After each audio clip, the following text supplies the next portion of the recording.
애플이 구형 아이폰 성능을 일부러 낮췄다는 의혹과 관련해서 검찰이 고발인 조사로 재수사에 시동을 걸었습니다. 앞서 불기소 처분을 내렸지만 해외 판결 사례 등을 토대로 사실관계를 다시 검토하겠다는 방침이어서 애플의 배상 책임이 인정될지 관심입니다. 박서경 기자입니다. 아이폰 6 등 구형 모델 이용자들은 지난 2017년 업데이트 이후 배터리 잔량이 떨어지면 속도가 느려지도록 운영 체제가 바뀌었다는 의혹을 제기했습니다. 소비자주권시민회의는 애플이 새 휴대전화를 더 많이 팔려고 일부러 성능을 낮춘 거라며 지난 2018년 팀 쿡 애플 최고 경영자 등을 사기와 업무방해 등으로 고발했습니다. 하지만 수사를 맡은 서울중앙지검은 혐의를 인정할 충분한 근거가 없다며 재판에 넘기지 않기로 했습니다. 소비자주권시민회의는 인정할 수 없다며 지난 1월 다시 항고했고 서울고검은 지난 7월 수사 미진을 이유로 재수사를 명령했습니다. 이에 따라 검찰은 최근 시민단체 관계자를 고발인 신분으로 조사하며 재수사에 시동을 걸었습니다.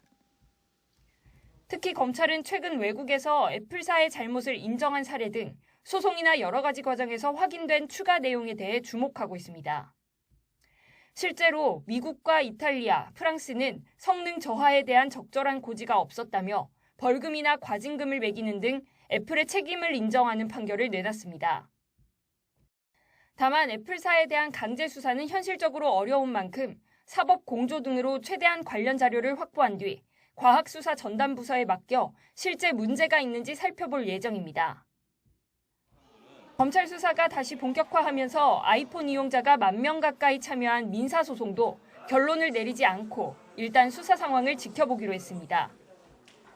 그동안 외부에 공개된 자료로만 애플의 책임을 입증할 수밖에 없는 상황이었던 만큼 검찰 수사 결과가 도움이 될 거라고 판단한 겁니다. 저희가 임의로 확보할 수 없는 자료들이 분명히 있고 또 이제 피고 애플 쪽에서도 지금 임의로 그런 자료를 제출하지는 않고 있거든요. 그러한 자료들을 확보하고 어떤 내용이 있는지 확인하는 데 있어서 충분히 도움이 될 거라고 기대하고 있습니다. 애플 측은 업데이트로 성능이 떨어지더라도 일상적으로 사용하기엔 문제가 없다는 이유로 여전히 배상 책임을 인정하지 않고 있습니다.